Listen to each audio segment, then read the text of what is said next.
안녕하세요.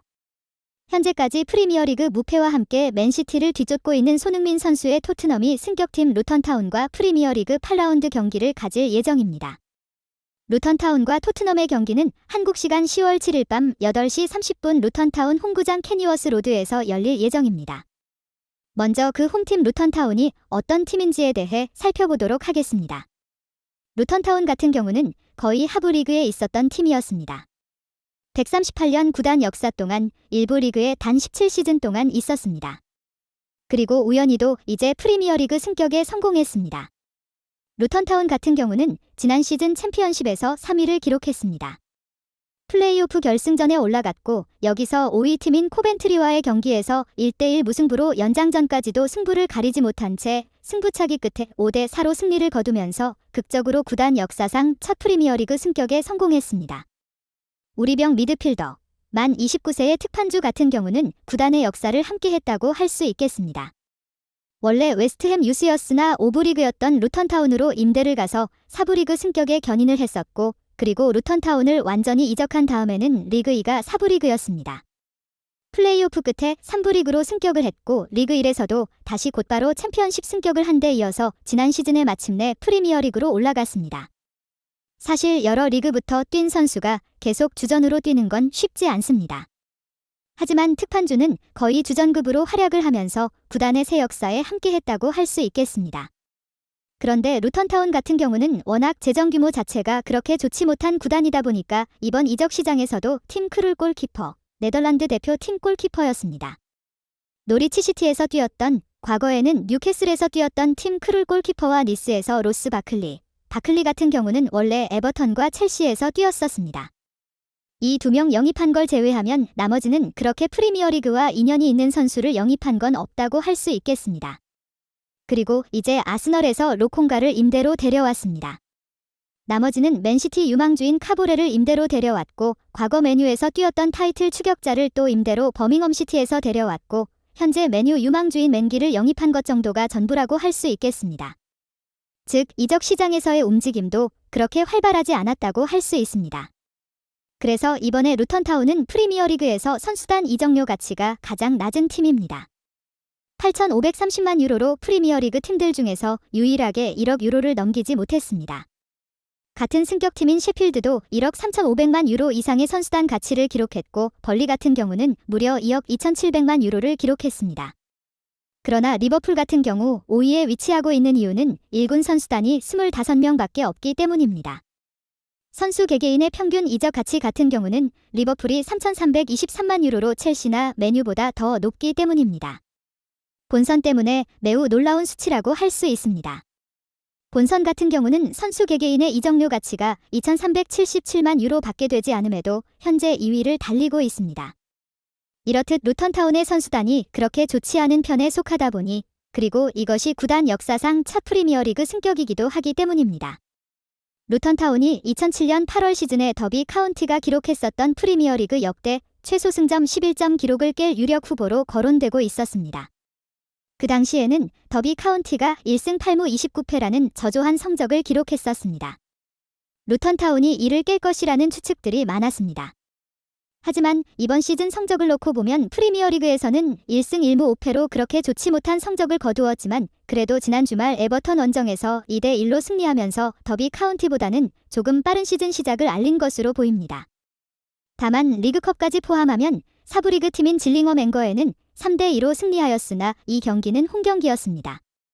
3부 리그 팀인 엑시터 원정에서 상대 선수가 퇴장당했음에도 0대1로 패하여 조기 탈락을 겪었습니다. 그러나 어쨌든 프리미어리그에서는 1승 1무 5패로 17위에 위치하고 있습니다. 그래서 10월 1일에 있었던 에버턴전에서 구단 역사상 첫 프리미어리그 승리를 거뒀습니다.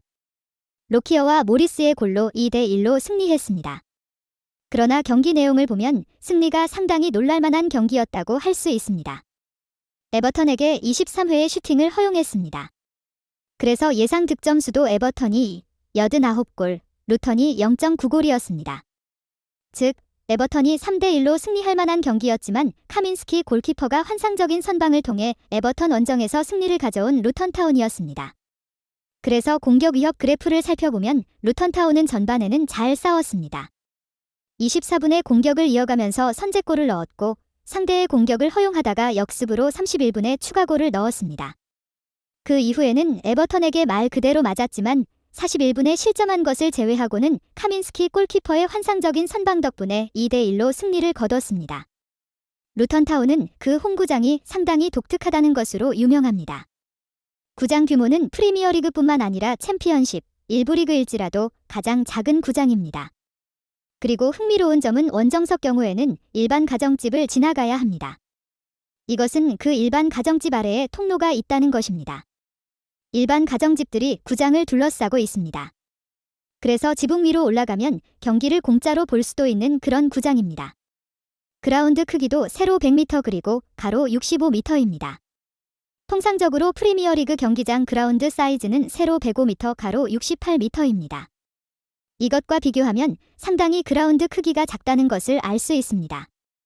이것 때문에 좁은 그라운드에 빨리 적응해야 하는 경우가 종종 발생합니다. 그래서 톱3 선수들이 좁은 그라운드에 빨리 적응해야 한다는 것을 알 수 있습니다. 그러나 그라운드가 작은 만큼 역습할 때의 속도가 상당히 살아날 가능성이 있습니다. 즉, 손흥민 선수의 역습 속도가 더 살아날 가능성이 있다는 것입니다. 이번엔 원정팀 토트넘을 살펴보겠습니다. 토트넘이 현재 프리미어리그에서는 5승2무로 무패 행진을 이어가고 있습니다. 북런던 더비인 아스널과 함께 무패를 달리고 있는 프리미어리그에서 유일한 두 팀이라고 할 수 있습니다. 맨시티가 지난 주말 올드햄튼 원정에서 패하면서 첫 패를 당했기 때문입니다.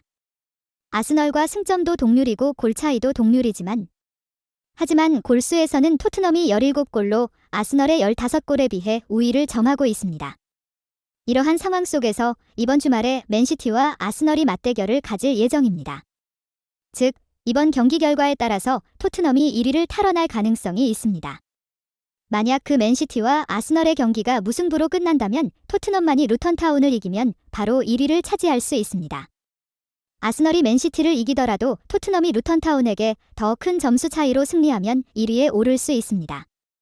그러나 토트넘의 무패 행진은 손흥민 선수의 활약 덕분입니다. 전라북전에서 토트넘이 먼저 실점하였으나 손흥민 선수의 하트릭을 통해 5대2로 승리를 거뒀습니다. 아스널과의 북런던 더비에서 고전하였지만 손흥민 선수가 멀티골을 넣어 2대1로 승리를 이끌었습니다. 리버풀전은 오프사이드 논란이 있었지만 손흥민 선수가 활약을 하여 승리를 이끌었습니다.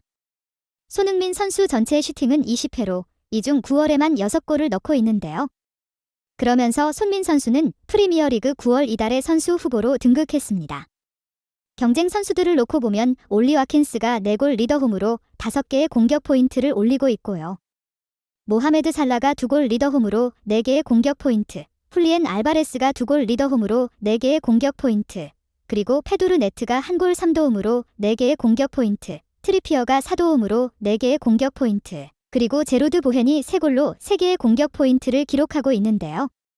손흥민 선수가 팀 성적도 상당히 좋고 공격 포인트도 가장 많으니까 9월 이달에 선수에 오를 가능성이 매우 높다고 할 수 있겠습니다. 오늘 영상이 마음에 드셨다면 좋아요와 구독 부탁드립니다. 날씨가 쌀쌀해지는 가을, 여러분의 건강 챙기시고 즐거운 일상 되세요. 다음 영상에서 뵙겠습니다. 감사합니다.